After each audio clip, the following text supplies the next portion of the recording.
I'm Dr. Vivek Murthy, the United States Surgeon General. As Surgeon General, my job is to provide the American public and our neighbors around the world with the best possible information to make good decisions about personal and public health. So let me be clear. Climate change poses a serious, immediate, and global threat to human health. It is a challenge so great that the responsibility for taking action to address it rests with every person, every community, every leader, and every government around the world. And let me be equally clear. The United States is taking action to address climate change and its implications for human health. And we want to build on the momentum from this meeting and from the critical steps so many in this room have taken to form new partnerships, new relationships with everyone assembled in Paris this week. That's because every living being is affected by the warming of our planet and by the increase in carbon pollution in our atmosphere. During this session, we'll hear about actions taken to address the risk climate change poses to our health facilities. We'll hear about work being done to raise the alarm when weather poses risks related to heat and infectious disease. And we'll hear about the nexus of climate change and clean air. But I want to begin by speaking for a moment about the stakes and what we risk through inaction. We all know of the global and national burden of asthma, allergies, and respiratory illness. We also know that climate change is lengthening pollen seasons and may lead to increases in asthma worsening air pollution. This means more clinic visits and hospital admissions, more days of school and work missed, and more health scares and consequences for patients and their families. We know that climate change means more severe extreme weather events, everything from hurricanes and wildfires to floods, which can take a toll on the physical and mental health of our communities. These events threaten our health infrastructure, leaving communities without access to necessary care. We know that changes in seasonal temperatures and precipitation affect the ranges of vector-borne diseases such as Lyme disease, dengue fever, and malaria. And finally, we know that extreme heat, one of the most frequently experienced effects of climate change, affects us on a more regular basis, leaving people with a difficult choice of risking heat stroke and dehydration on the one hand, or curtailing their daily outdoor activities on the other. As with all of these issues, the burdens fall most heavily on those that are most vulnerable, our children, the elderly, and the poor. So inaction is unacceptable. We must act, and we are acting. To name just a couple of examples, President Obama and Prime Minister Modi of India have established a US-India partnership for climate resilience. India has particularly highlighted health as a priority in their adaptation planning, and they have engaged with my colleagues at the US Department of Health and Human Services to build capacity among Indian health professionals. And the United States and Canada are partnering to establish 7 regional research and training centers called Global Environmental and Occupational Health Hubs. With the support of scientists from the US Department of Health and Human Services, these hubs will link to a new coalition of WHO collaborating centers to facilitate climate and health training and capacity building in low and middle income countries around the world. I support these efforts at the highest levels of government around the world and at critical meetings like this one, because climate change is one of the key public health challenges of our time. With so much at stake, all of us share a responsibility to do what we can, as much as we can, for as long as we can. Thank you. Thank you. Our message from the U.S. Surgeon General. Now I'd like to introduce to you our moderator for the event, and he will give you a sense of how the event's going to go and introduce you to our panelists. I'm pleased to invite Ambassador Jim Kolker up on stage. He is the Assistant Secretary for Global Affairs at the U.S. Department of Health and Human Services, and he is essentially the Chief U.S. Health Diplomat. Mr. Kolker.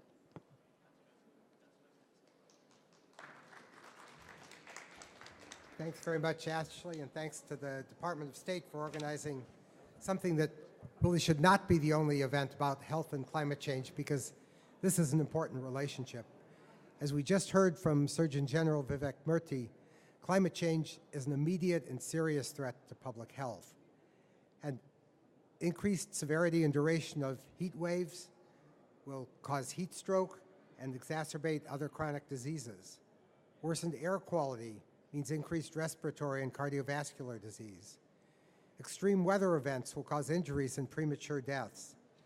And climate, as he said, affects our personal health, but especially the vulnerability already at risk from social factors, and it impedes our ability in communities and in our health systems to cope with health challenges. Our best estimate is that already foreseen climate change will result in 250,000 additional premature deaths per year in the years 2030 to 2050.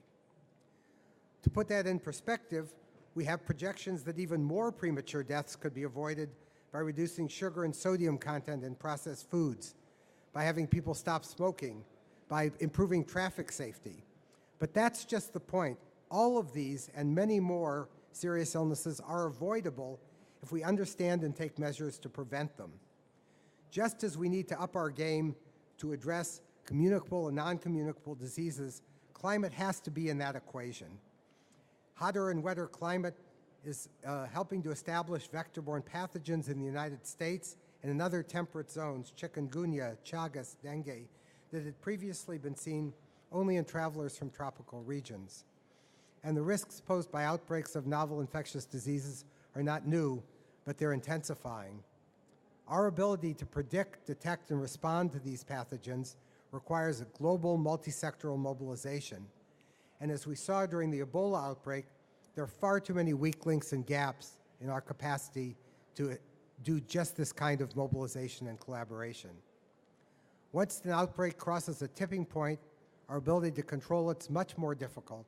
And with climatic factors, that evolution of an outbreak may be subtle and therefore missed altogether, or we miss key opportunities for interventions. Our health sectors need to take heed of these changes, to prepare for them, and to work across disciplines to avert or minimize negative consequences. We're very pleased that the United States, through the types of partnerships and initiatives you'll hear about today, is supporting the health sector in the US and around the world to bolster its sustainability and climate resilience. We've been raising awareness of the health implications of climate change, and we're taking action through national, bilateral, regional, and global platforms to foster relationships between the health and environment sectors.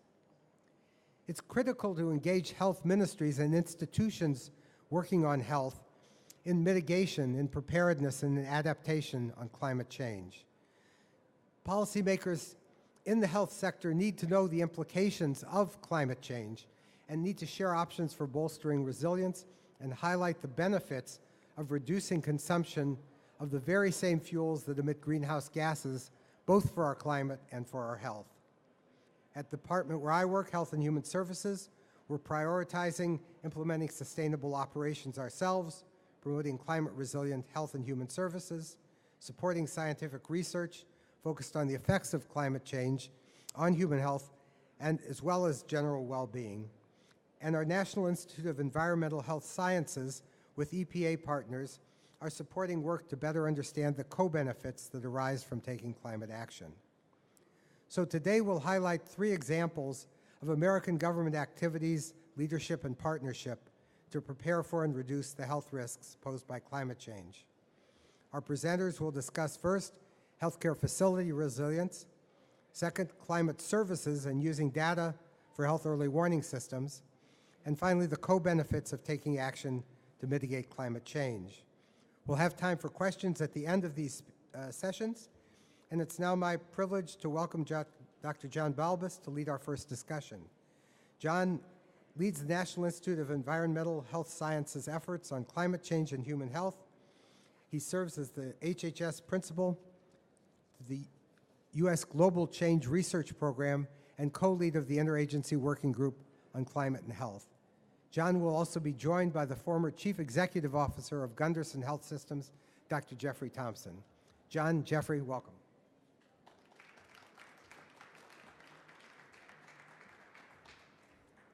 Thank you very much, Ambassador Kolker, for that introduction. And good evening to everybody in the room, and good afternoon to those of you who are watching us in the United States or wherever you are around the world.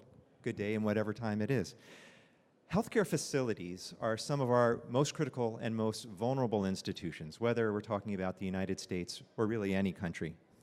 In the United States, Hurricane Katrina and Superstorm Sandy have been just the most recent examples of how, with tragic clarity, even in a high-income country, healthcare facilities can be vulnerable to damage and even closure from extreme weather events.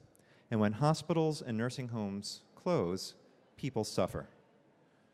Whether we're talking about injuries and deaths sustained during evacuations to the untreated medical conditions that happen from lack of access to care, the health toll from these events and the others like them have been significant in the United States and in other countries. And with climate change models projecting stronger storms in many regions and increasing the amount of flooding and storm surge that's associated with extreme weather, the threats to healthcare facilities are greater than ever. And so we must make them more resilient. In recognition of this need, the U.S. Department of Health and Human Services has developed the Sustainable and Climate Resilient Healthcare Facilities Initiative as part of President Obama's Climate Adaptation Plan. Working with leading healthcare systems and the non-governmental organization Healthcare Without Harm, the initiative has provided comprehensive information resources, checklists, and other kinds of resources online so that healthcare facilities can get the information they need to assess their own strengths and weaknesses and identify the steps they need to enhance their resilience and sustainability. These resources were rolled out over the past year and can now be found on the White House's Climate Resilience Toolkit website, which is toolkit.climate.gov if anybody's sitting at a computer now. We're working in a partnership with the Healthcare Climate Council, which is a set of leading healthcare systems organized by Healthcare Without Harm, to pilot the toolkit now, so that we can make it work for the health sector in the U.S. and become what we hope is a pragmatic and effective way to shore up the healthcare sector in the face of climate change and to protect the health of our residents. We also see this toolkit as being integral to our efforts to address climate and health changes more broadly. Through the WHO Collaborating Center at the National Institute of Environmental Health Sciences, where I work, we're also collaborating with the World Health Organization and countries around the world to share our best approaches towards healthcare facility resilience and identify the best practices for these initiatives. Along with the Pan American Health Organization, we met last September with participants from all around the Americas, including Canada, to hear about approaches that are being taken and to hear case studies throughout the Americas and determine ways to make all of our efforts that are going on in each of these countries, in each of these institutions, that much more effective. We have a report that's come out of that workshop. It's online now, and we're looking to take these best practices and to coordinate them around the world. So with me here today, and let me just, well, we have a clicker that isn't advancing the slides, so we've been watching the same slides. Now it's going. Let me advance to, through this wonderful set of pictures that I thought was backing up my talk, to our URL so that you can see where the toolkit resides. So for the rest of our time this evening, I'd like to discuss the topic further with Dr. Jeffrey Thompson, who's the former Chief Executive Officer for the Gunderson Health System based in La Crosse, Wisconsin.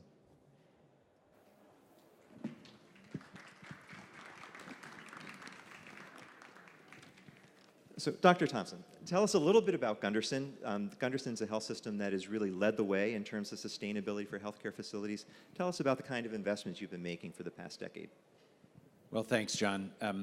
Gunderson and its board took a hard look at what we were doing. We're a good-sized organization, 6 hospitals, 60 clinics spread across Wisconsin, Minnesota, and Iowa, and said, we're supposed to keep people healthy. Our purpose is to improve the health and well-being of patients and our communities.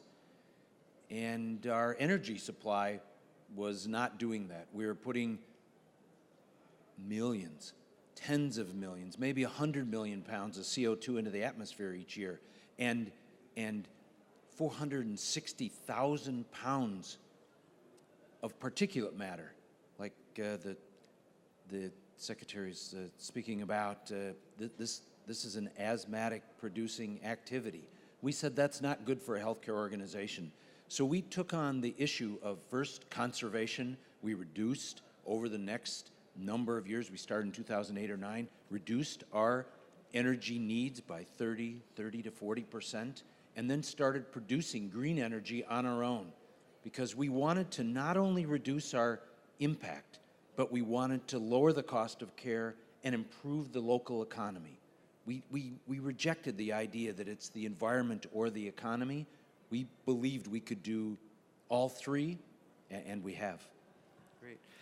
Tell me a little bit more about this. The healthcare sector is one of the fastest growing in our country. It's responsible for about $3 trillion of economic activity every year, but it hasn't been one of the first to embrace sustainability and think about climate change. Can you tell me a little bit about how you were able to work with your board and convince them that this was something important for a healthcare organization?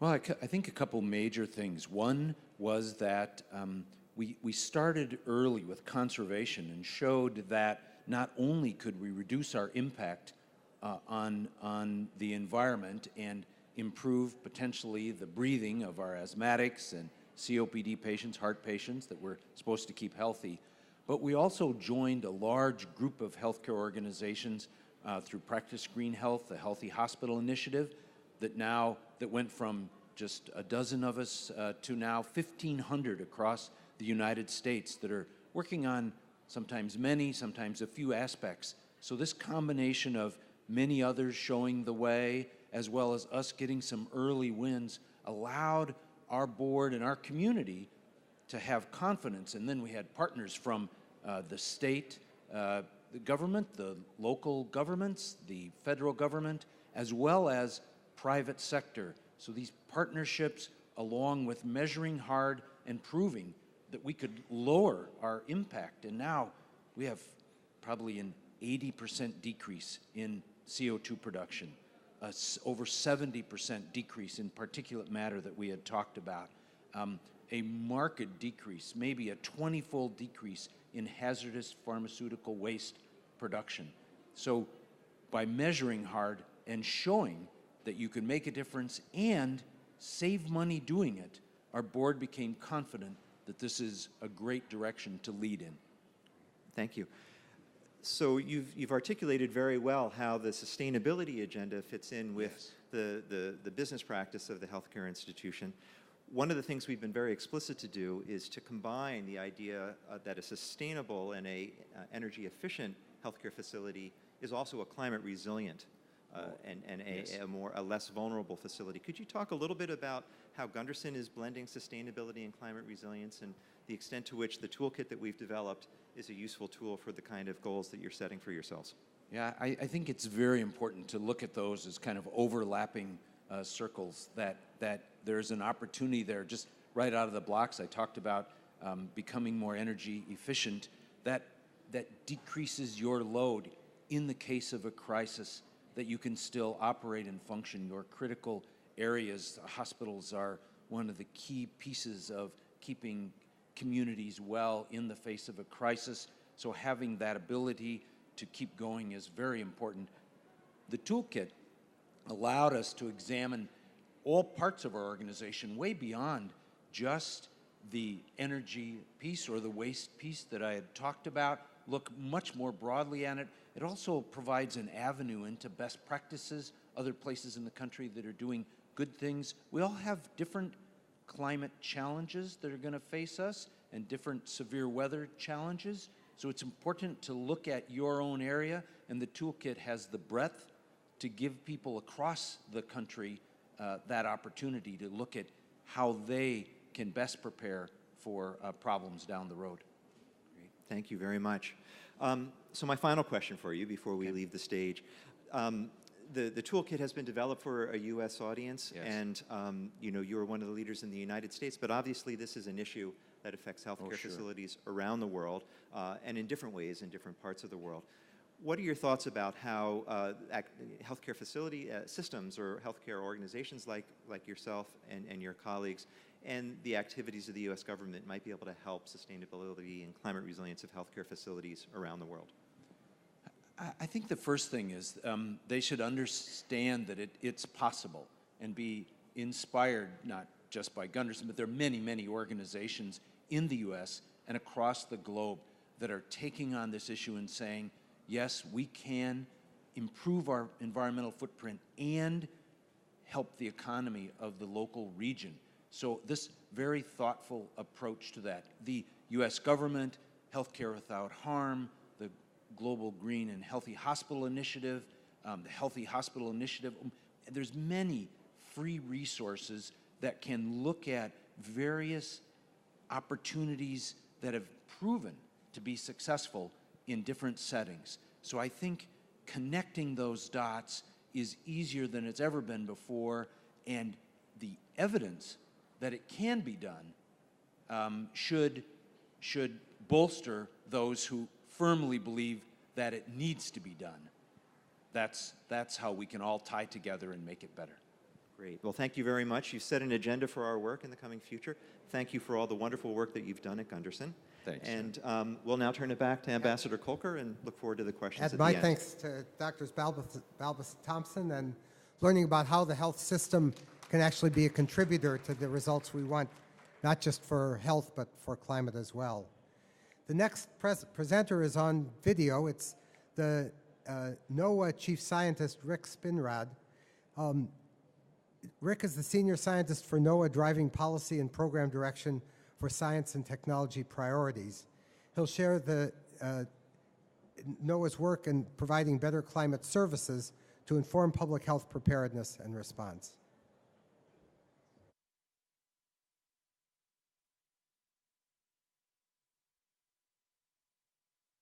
Thank you for allowing me to join you today. Coming from the U.S. National Oceanic and Atmospheric Administration, and more broadly, the climate and weather community, our role is to produce and deliver timely, actionable, and reliable science-based environmental information that gives us the insight and foresight we need to make climate-smart decisions. In the public health arena, this means we work side by side with our partners to develop and deliver climate and weather information useful for assessing and managing risks to human health and safety. NOAA's work spans a spectrum of climate-related health risk factors and conditions, ranging from heat and air quality to waterborne, vector-borne, and other emerging infectious diseases. As an agency, we monitor and observe climate, weather, and ocean and coastal systems. We provide free and open access to those data. We archive data on behalf of other countries and international organizations, such as the World Meteorological Organization. And we conduct research and develop models to predict across scales of space and the weather to climate continuum for use in multiple sectors, including health. We are fundamentally a science-based services agency. NOAA is very much a part of the larger scientific community that seeks to understand and predict the Earth system. Our niche in the federal government is practical prediction, but our work doesn't stop there. To ensure we develop the most effective information for protecting public health, we work closely with our federal, state, local, and international partners. We engage with decision makers from the beginning so that public health managers are working alongside climatologists, data managers, and policymakers. We also collaborate on research that focuses on how people use and respond to climate and weather forecasts and other environmental information. This research is critical for making tools useful to practitioners. Many countries face similar challenges. We value cooperating with international partners and organizations and learning from one another.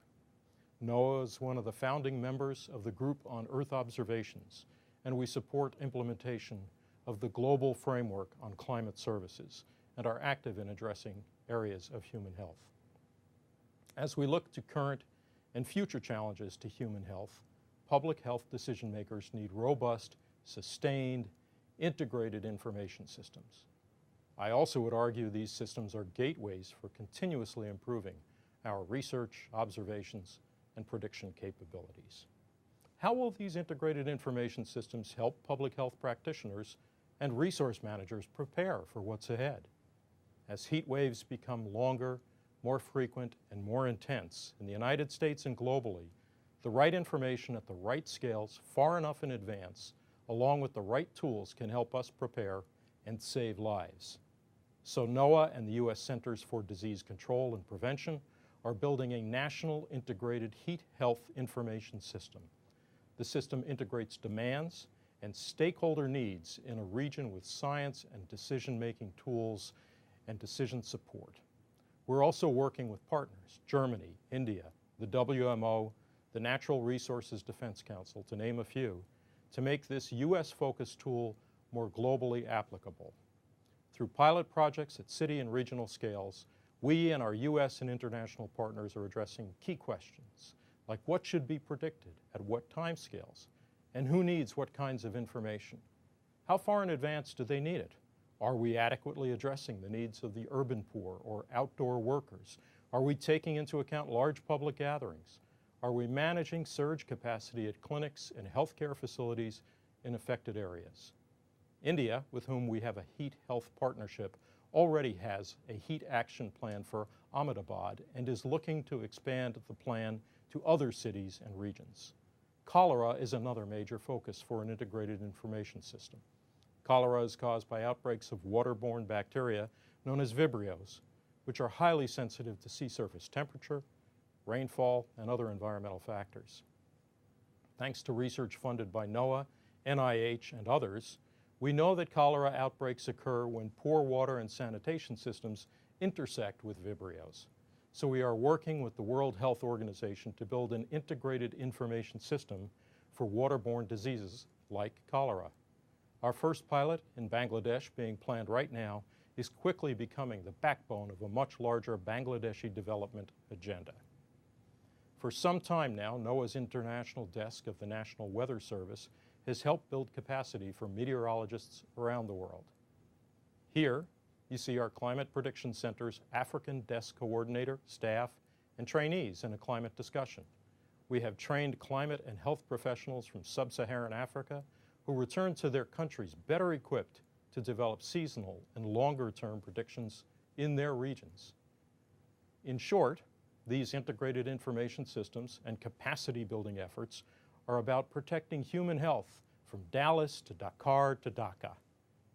We need the right information far enough in advance and at the right scales, along with the right tools to help every nation, everywhere, prepare for the anticipated risks and to protect human health and human life.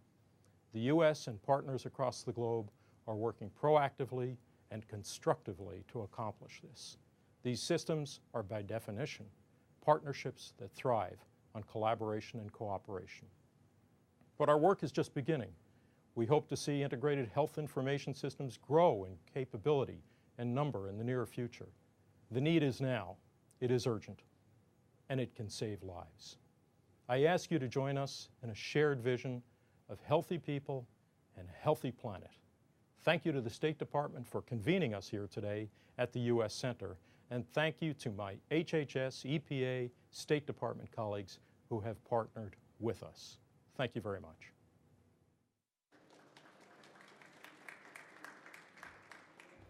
Thanks. That was Dr. Rick Spinrad, the Chief Scientist of the National Oceanic and Atmospheric Administration. I don't know if he realized it, but NOAA has just encapsulated what health diplomacy is all about, which is how to use data and evidence to change health and other economic and political policies and practices. And I think using the kind of database that they're developing will go a long way to help us anticipate as well as react to health impact of climate change. We're especially pleased to have here the Deputy Special Envoy for Climate Change, Karen Florini, from the U.S. Department of State. She's going to discuss linkages between climate change and clean air, which we increasingly recognize as one of the critical factors determining cardiovascular and pulmonary health outcomes, as well as things like asthma that you've heard about worldwide. Karen.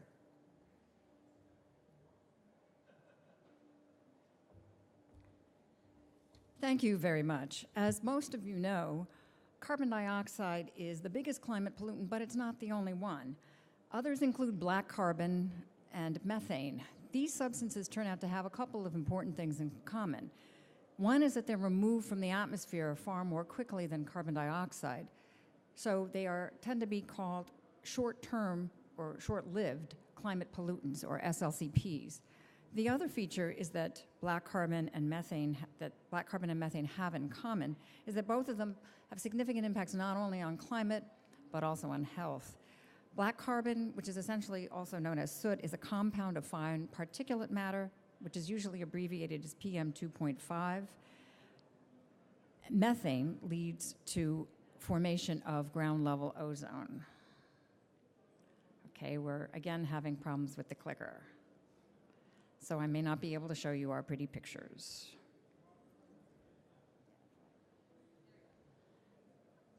Okay, good.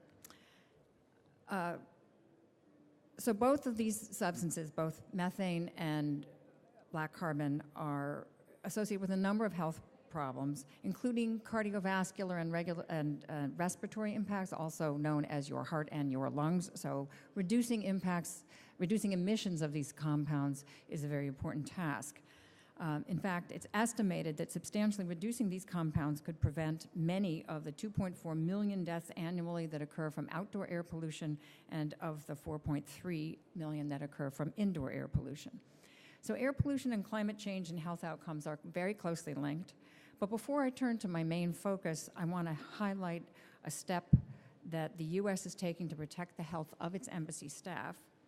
Namely, we're installing high-quality air quality monitoring equipment in U.S. embassies in 24 cities and 14 countries during the coming year. These are going to provide real-time data to employees at the U.S. embassies so they can make decisions that protect their own and their family's health. For example, if air pollution is really bad, some may choose to have their kids skip soccer practice on a particular day, or football, as it's called in most of the world. The data will be hosted on the EPA's Air Now platform and made publicly available through a new site called DOS Air. That stands for Department of State. We expect to roll out the data in just a few days. We'll be including not only the raw mass concentration data, but also hourly PM 2.5 air quality index data. This is in line with the President Obama's Open Data Initiative, helping information be easily available to consumers, by the public, and available to host governments, scientific community, and to citizens. I want now, next slide, to turn to a quick overview of what we call the SLCP Toolkit. This was created as part of our work, go back one. This is created as part of our work with the Climate and Clean Air Coalition, which was formed in 2012. CCAC now has over 100 members, about half of them nations, with the rest being civil society and intergovernmental groups. One of the coalition's initiatives is called Supporting National Action Planning, or SNAP, and the toolkit is an integral part of that. I don't want to get too much into the weeds on the toolkit. The headline is basically that it's designed to allow countries to get a better handle on the range of benefits that come from reducing methane and black carbon in terms of health and climate and agriculture. Specifically, and now can we go to the next slide? No, back one. The toolkit is designed to allow countries to characterize national and/or urban emissions, to explore alternative emission scenarios, to calculate country-level health, agricultural, and regional climate benefits, to compare results across alternate scenarios, and to support national and city-scale policies that reduce SLCPs. This graphic shows the benefits estimated for implementation of SLCP mitigation measures. Each bubble corresponds to a country, and the size represents the relative magnitude of the benefits. Next slide, please. So there's two primary components in the SLCP toolkit: LEAP Integrated Benefits Calculator, which has both an emissions and scenario module and a simplified benefits estimation module, and then BENEMAP Community Edition, which estimates the economic value of health outcomes. Next slide, please. In the emissions and scenario module, users can build SLCP relevant models and implement hypothetical control strategies. Then, based on default emission factors that are linked with specific activity data, those can be changed if the user has more specific data available. And it also involves use of gross domestic product, population, and other drivers that then are folded into development of the emission scenarios. This screenshot shows what happens where users can update emissions about fuels that are used for cooking. It's just one example of the data that can be modified within LEAP IBC. And the screenshot here shows the avoided black carbon emissions with the dashed lines at the very top of each bar, estimated from implementing an improved cook stoves policy. Next slide, please. This screenshot shows projected differences in premature mortality from a hypothetical SLCP mitigation policy.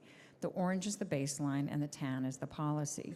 This links the emissions from LEAP or other sources to a global air quality model to estimate concentrations of particulate matter and ozone pollution, and estimates benefits using concentration response relationships for health and climate and crops. And the Benamap component, again, allows users to input more detailed data if they have it available. Otherwise, it is preloaded with data from the Global Burden of Disease study for each country, including modeled air quality, population, baseline mortality, and integrated exposure response functions. As I mentioned, again, if you've got more specific data than that default, you can easily insert it. This also calculates health impacts and monetized benefits for ozone and PM 2.5 air quality data. Other key partners in the development of the toolkit are the Stockholm Environment Institute and the University of Colorado.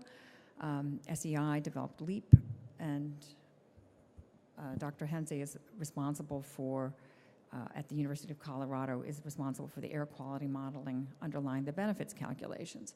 The real experts on this, not surprisingly, are not found at the State Department. Rather, there are colleagues at the U.S. Environmental Protection Agency whose names are given here on this final slide. And with that, let's go to Q&A.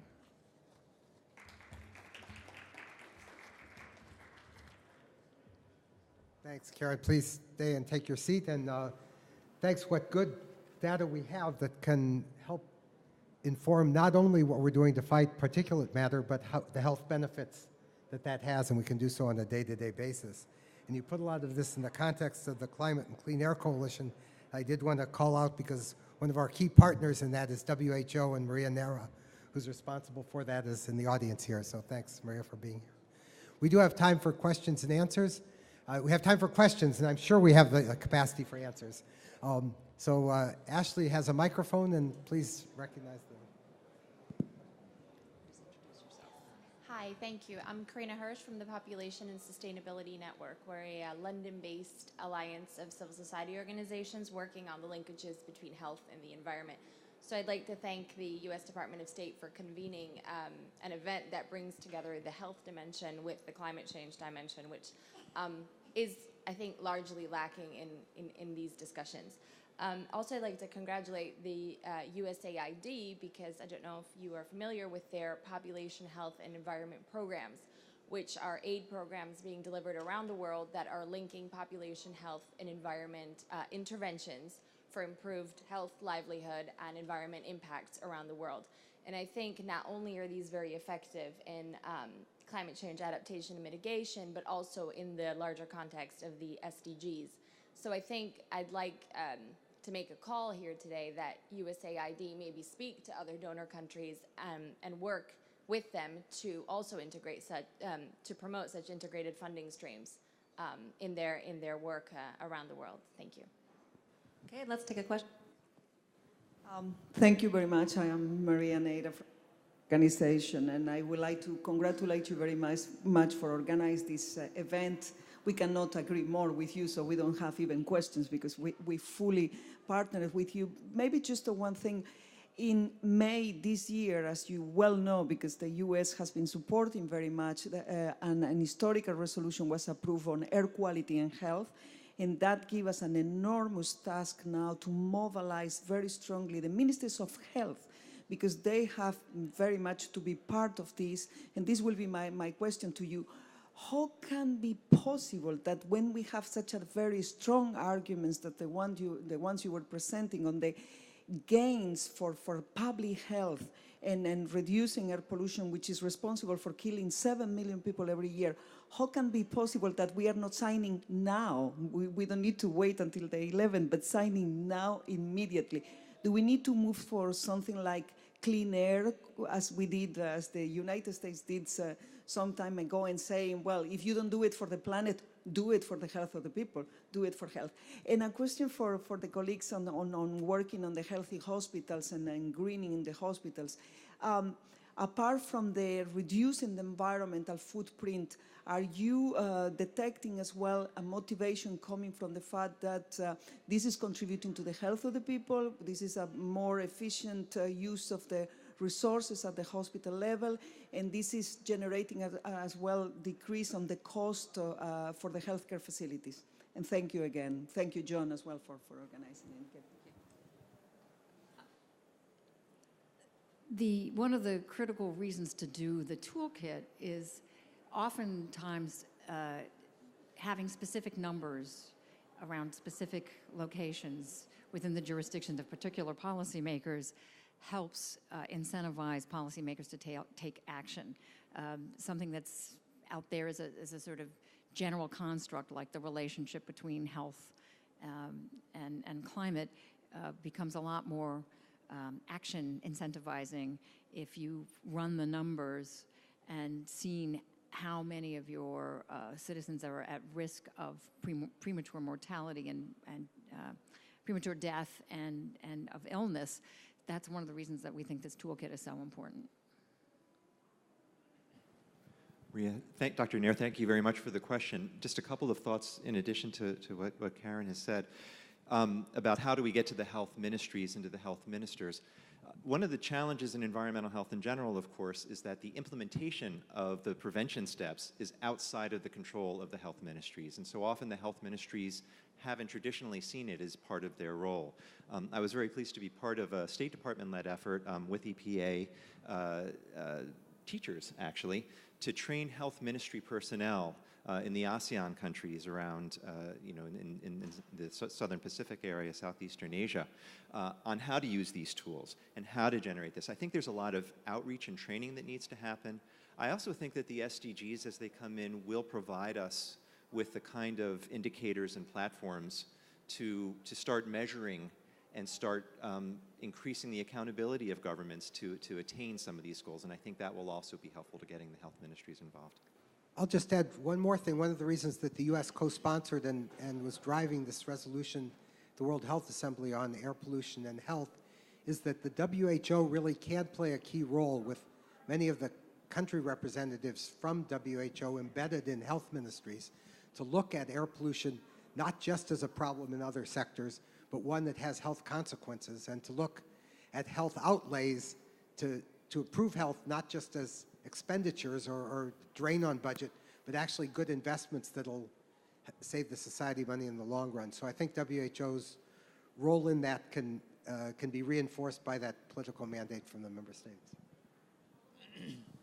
Well, I of course, will be impossible for me to teach you anything, Maria, but you know this very well. But for the rest of the audience, I think one of the keys for us was to understand that in a group like this, we all get it and it makes sense, and it's crazy that other people just don't fall in line.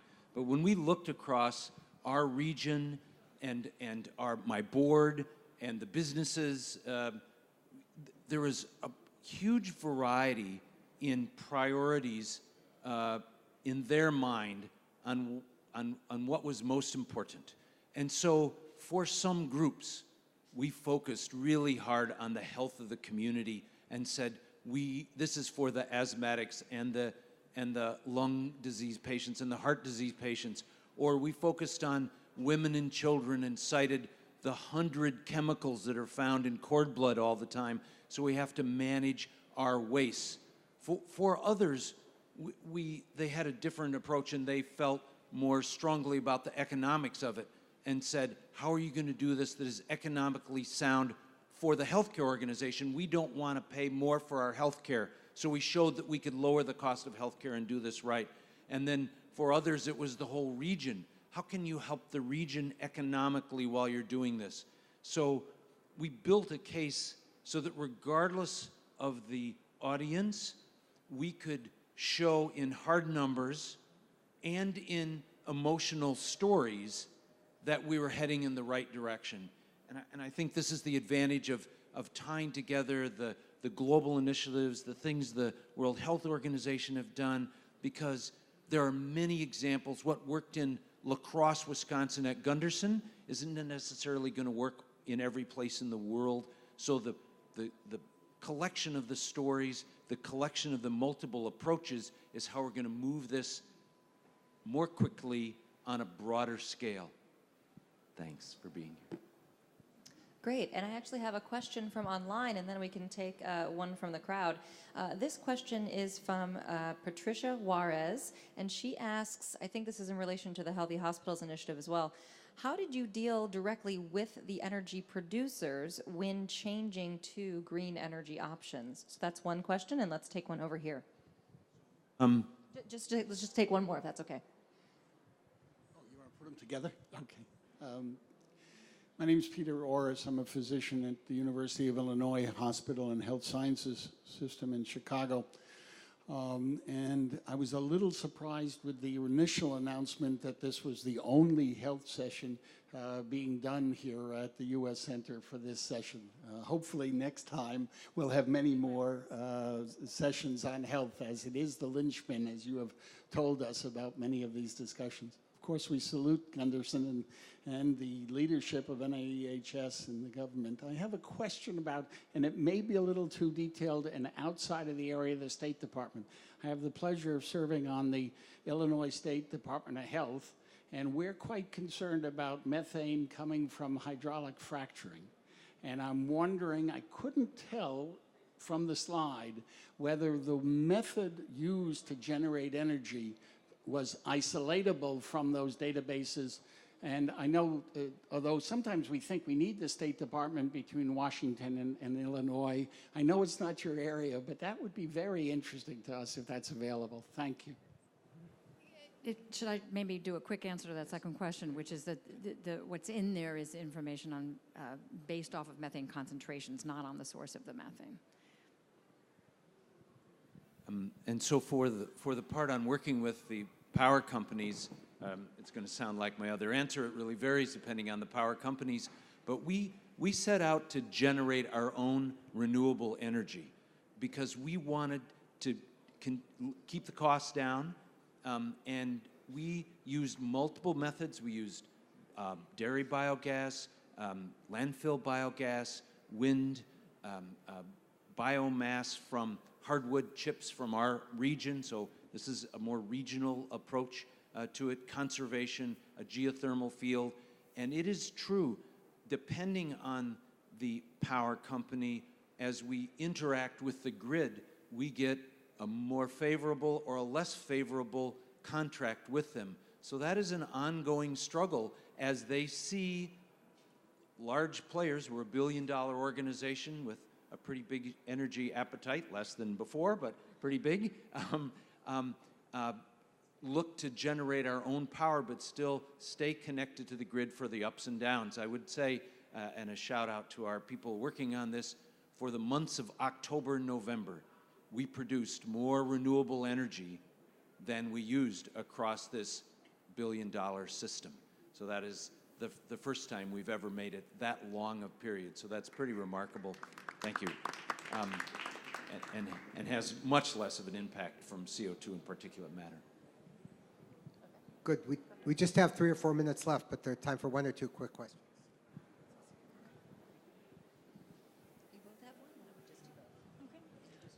Hello, my name is Mariah Correa. I'm a student at McAllister College, so over close by.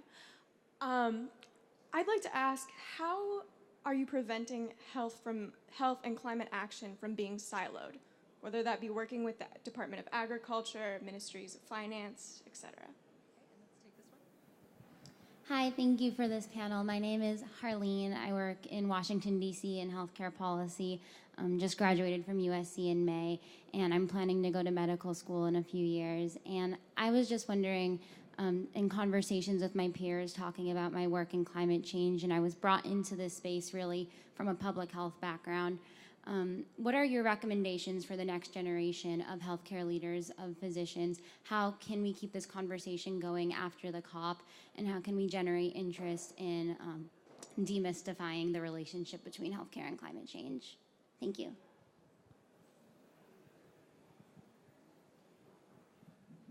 So the first question is an always challenging question, which is within any government or international organization, how do you avoid the siloing?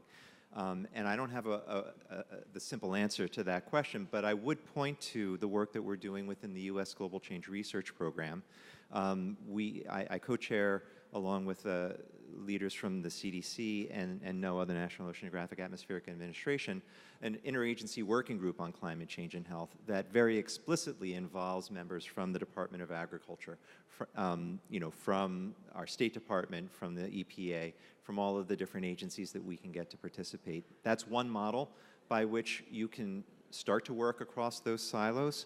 There are lots of examples at a state and local level. Sometimes it's a little bit easier at those levels. Sometimes it's a little bit harder. I think that the short answer to the question that it often involves a lot of leadership on the part of one of those sectors to really reach out and engage the other sectors. From the stories that I've heard, that's often the way it ends up happening. Just one other example on that is do things together. So for example, EPA is very, very engaged with the State Department in work relating through the Climate and Clean Air Coalition. So it's sort of the actual on the ground of working together on particular issues, I think, particular topics, that is the particularly effective way to break through the silos. And for your question, with the next generation coming up, there are tons of opportunities. It is one of our recruiting advantages at Gunderson to have our sustainability program be so successful. We have people applying for work at our place because of that. You can stay connected. The Healthy Hospital Initiative that I mentioned has 1,500 hospitals and health systems in it. We have free online activity that happens, Practice Green Health, Healthcare Without Harm, in the world scene, the World Health Organization. There are many opportunities to get in the door. IHI, the largest quality improvement organization in the world, has a forum every year, but it has an open school that talks about environmental issues. We'll present at the National Forum this year. So there are many opportunities for healthcare to be active in this space and actually lead. We've been following for a while. We need to lead. That's our responsibility. That's eloquent, and it's going to be hard to top that as a final word, but this really is something I hope can be one of the legacies of the Obama administration and our work at the Department of Health and Human Services. HHS is a global actor, but we don't behave like one. Our thinking and our culture and our systems don't reflect the fact that there's a tidal wave of people like you, not just in the United States, but in many countries around the world who want international careers and especially global health careers. And finding a career track for those people so that whatever you're doing, whether you're working in La Crosse, Wisconsin, or you're actually in a USAID mission overseas working on health and population and environment as a joint project, that you feel you're part of a community which communicates, which has people in other countries and other governments who are thinking the same thoughts and with whom you have a bond and a common purpose. And within the government, State Department has really emphasized global health diplomacy. We're hoping that in HHS we're looking at our international role in a much more creative way. And that is in part to attract the very people like yourselves who are the next generation of global health leaders, but for whom there aren't these clear entry points and landing zones, how to come in and out of government, how to come in and out of international work and go back to home communities in the United States. So thanks for bringing that up. And then one final point on that, if I could, is that a lot of integration of health and climate occurs in the U.S. context domestically as well as in our international work, such as through the Climate and Clean Air Coalition. And I just want to close with a little plug for the fact that there will be a specific, right here in this very space, EPA Administrator Gina McCarthy will be talking about her agency's pioneering and incredibly effective work to simultaneously be addressing both of those issues, and that is December 8th at 12:45. Be here or be square. We have many final words. I just wanted to add one more aspect of this, which is the education and training issue. And one of the aspects of the President's Health Summit, one of the developments that was announced back at the Climate and Health Summit in April was the commitment at that time of around 70 schools of medicine, public health, veterinary medicine to include climate change into their curriculum. That number is increasing. This is still an area of great interest to the White House to get the schools to start committing. And I think that in accordance with Ambassador Kolker's point, it's not about making sure that the environmental health courses have a discussion of climate change, because they pretty much all do. It's really about the global health course. It's about the infectious disease epidemiology courses. It's about mainstreaming the issues that climate change is very important to throughout the spectrum of health education. And that's what these schools are committing to do. That's what we'll be working with them on. Thank you. Perfect.